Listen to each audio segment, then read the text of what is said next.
بسم اللہ الرحمن الرحیم ایاک نعبد و ایاک نستعین۔ میں آج اپنے ان سارے پاکستانیوں کا شکریہ ادا کرنا چاہتا ہوں کہ جو آج سڑکوں پہ نکلے، جنہوں نے مظاہرے کیے، پروٹیسٹ کیا، ایک الیکشن کمشنر کے ایک جانبدار فیصلے، ایک سازش کا حصہ بن کے، ایک مافیا کا حصہ بن کے اس نے جو فیصلہ کیا آج، اور جس کی وجہ سے میری قوم سڑکوں پہ نکلی، میں سب کا شکریہ ادا کرنا چاہتا ہوں۔ پہلے تو میں اپنی قوم کے سامنے یہ رکھنا چاہتا ہوں، یہ کیا فیصلہ ہے، یعنی یہ توشہ خانہ کیا چیز ہے؟ توشہ خانہ وہ ہے کہ جب ملک کا پرائم منسٹر، اس کے وزیر، اس کے آرمی چیف، ان کو جب پریزنٹس ملتے ہیں، جب وہ اقتدار میں ہوتے ہیں، تو جب ان کو تحفے ملتے ہیں، تو یہ جو سارے تحفے ہیں یہ جاتے ہیں توشہ خانہ کے اندر۔ ایک پورا ریکارڈ ادھر قائم کیا جاتا ہے۔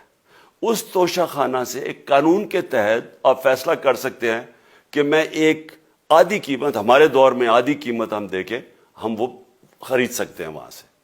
سارا ریکارڈ اس کا ہے پڑا ہوا توشہ خانہ میں۔ تو یہ جو کیس اس نے کیا ہے، یہ جو کیس کے اوپر فیصلہ دیا ہے، میں آپ ساری قوم کے سامنے اب یہ کہنا چاہتا ہوں کہ جب بھی، اور انشاءاللہ ہم اب جا رہے ہیں عدالت میں آج سب کے سامنے کہنا چاہتا ہوں کہ یہ عدالت کے اندر کیس جائے گا اور اس میں ایک چیز غیر قانونی نہیں نکلے گی، کیونکہ سارا ریکارڈ اویلیبل ہے۔ اور جنہوں نے قانون توڑا ہے، توشہ خانہ کا قانون کس نے توڑا ہے؟ آصف زرداری نے اور نواز شریف نے۔ کیسے توڑا ہے؟ انہوں نے 4 مہنگی گاڑیاں اس توشہ خانہ سے نکالی ہے۔ قانون یہ کہتا ہے کہ آپ گاڑیاں نہیں نکال سکتے، مجھے بھی ملی تھی۔ تو ان کے کیس تو سنے نہیں، ان کے 10 سال سے کیس پڑے ہوئے جو انہوں نے یہ گاڑیاں غیر قانونی طور پہ نکالی تھی۔ اور وہ جو کہ سارے میرے وکیل نے آج قوم کے سامنے بتایا کہ سارا ریکارڈ اویلیبل ہے، اس کے اوپر اس نے یہ فیصلہ کیا۔ تو پہلے تو ہم جائیں گے انشاءاللہ عدالت میں، لیکن میں اس الیکشن کمشنر کے اوپر اپنی قوم کے سامنے اس کا ذرا اصلیت رکھنا چاہتا ہوں۔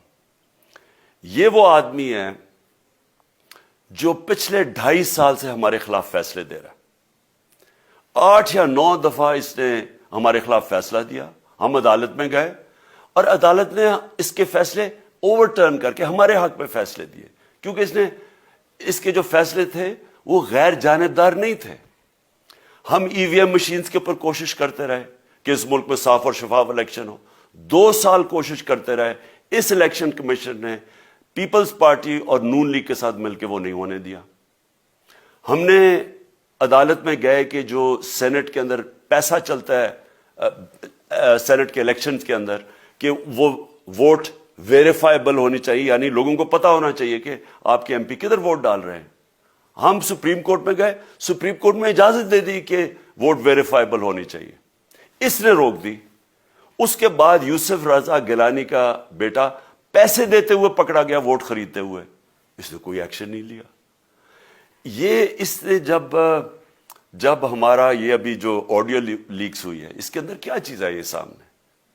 آڈیو لیکس میں یہ سامنے آئی کہ نون لیگ کے ساتھ بیٹھ کے یہ فیصلے کر رہا تھا کہ کون سے حلقے ہمارے کمزور ہیں اور کدھر پی ڈی ایم کی ووٹ جو تھی ہمارے حلقوں سے دگنی تھی۔ اس نے ان کے ساتھ بیٹھ کے فیصلے کیے۔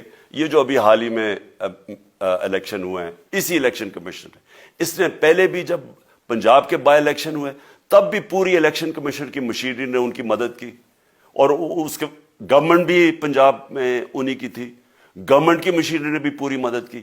اس کے باوجود دونوں دفعہ یہ الیکشن ہار گئے، اور الیکشن اس لیے ہارے کہ پاکستان کی قوم ان کو ریجیکٹ کر بیٹھی ہے، اور اللہ کا شکر ادا کرتا ہوں ہمارے ساتھ کھڑی ہے۔ جب ہماری گورنمنٹ گئی تب سے یہ مافیا کوشش کر رہا ہے کہ تحریک انصاف کو ختم کرنے کی۔ پہلے تو انہوں نے گورنمنٹ گرائی بیرونی سازش، پھر انہوں نے کروڑ روپیہ خرچ کیا، 20 یا 25 کروڑ روپے کی ووٹیں خریدی، لوگوں کو لوٹا بنایا، ہماری گورنمنٹ گرائی۔ اس کے بعد جب ہم نے مظاہرہ کیا، پرامن مظاہرہ، آئین اور قانون میں رہتے ہوئے، ہمیں آئین اجازت دیتا ہے پرامن احتجاج کرنے کی، ہم نے پرامن احتجاج کرنا تھا۔ انہوں نے جس طرح ایک بیرونی جو آج بھی وہ سائفر اویلیبل ہے جس میں واضح ہے کہ ان کو باہر سے مل کے انہوں نے ایک گورنمنٹ گرائی تھی.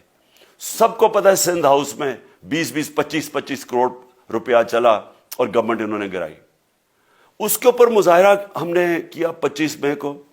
انہوں نے جس طرح کا ظلم و تشدد کیا ہمارے اوپر پاکستان کی تاریخ میں ایسے کبھی نہیں ہوا. عورتوں بچوں کے اوپر دیکھ رہے ہیں فیملیز, انہوں نے شیلنگ کی, گھروں میں گھس گئے رات میں, جو پنجاب پولیس کو انہوں نے استعمال کیا اور انہوں نے سمجھا کہ پارٹی کراش ہو جائے گی. پھر بھی نہیں ہوئی. پنجاب کے بائی الیکشن ہار گئے. پھر انہوں نے میرے اوپر کیسز کرنے شروع کر دیے. کبھی عدالت میں ایک کیس ہوتا ہے, کوئی 24 FIR ہے میرے اوپر. دہشت گردی کا میرے پہ کیس کر دیا. کیا کیس تھا؟ ساری دنیا میں رپورٹ ہوا وہ کیس.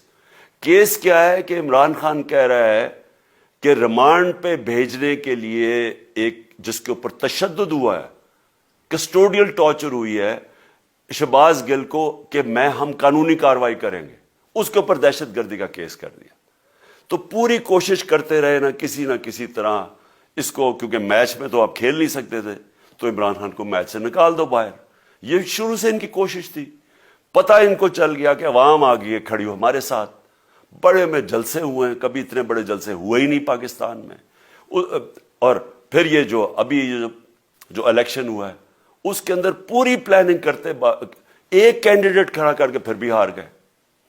تو یہ مجھے پہلے ہی پتا تھا کہ انہوں نے اس کا رزلٹ کیا آنا ہے.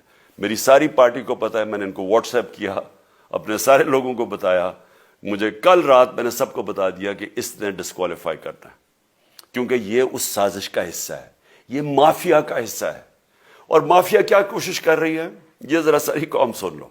جو پاکستان کی سب سے بڑی پارٹی ہے, جو فیڈرل پارٹی ہے, باقی پارٹیز تو اب صوبائی پارٹیز رہ گئی ہیں, چھوٹی سکڑ کے ہو گئی ہیں فیملی پارٹیز. جو سارے ملک کے اندر ایک فیڈرل پارٹی ہے اس کو ختم کرنے کی کوشش کر رہے ہیں. اور یہ میں پھر سے اس ملک کی تکلیف دے جو ہمارا تاریخ کا حصہ تھا, جب ایسٹ پاکستان ہمارے سے علیحدہ ہوا, کیا ہوا تھا؟ جو پارٹی کو سب سے بڑا مینڈیٹ ملا اسی پارٹی کو ختم کرنے کی کوشش کی. ملک کا جو ہوا وہ تاریخ کا حصہ ہے. یہ پھر کوشش کر رہے ہیں کہ ایک پارٹی جو ساری فیڈریشن کو اکٹھا رکھ سکتی ہے اسی پارٹی کو ختم کرنے کی کوشش کر رہے ہیں کہ جناب عمران خان کو کسی طرح ڈسکوالیفائی کرے اور پھر الیکشن ہو. اور پھر مجھے اور نواز شریف کو ایک ہی طرح دکھایا جا رہا ہے کہ اچھا جی عمران خان بھی ڈسکوالیفائی ہو گیا تو نواز شریف بھی ہو گیا. نواز شریف اس ملک کا بڑا مجرم ہے. 30 سال سے چوری کر رہا ہے اس ملک کا پیسہ باہر. بڑے بڑے محلات ہیں اس کے اور اس کے بچوں کے باہر. ایک رسید نہیں دکھا سکتا کہ پیسہ کدھر سے آیا.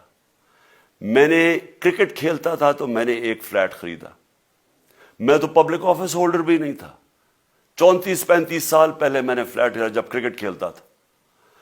اس کے باوجود میں نے 8 مہینے عدالت کے اندر ایک ایک رسید بتائی کہ مجھے کدھر سے انکم آئی, کدھر سے آمدنی آئی, اور باہر سے حلال کے پیسے کی جو میں نے جو خرچہ جو خریدا فلیٹ, اس کو جب بیچا بینک کے تھرو پاکستان میں پیسہ لے کے آیا, اپنے ملک میں پیسہ لے کے آیا. اس کی بھی منی ٹریل تھی.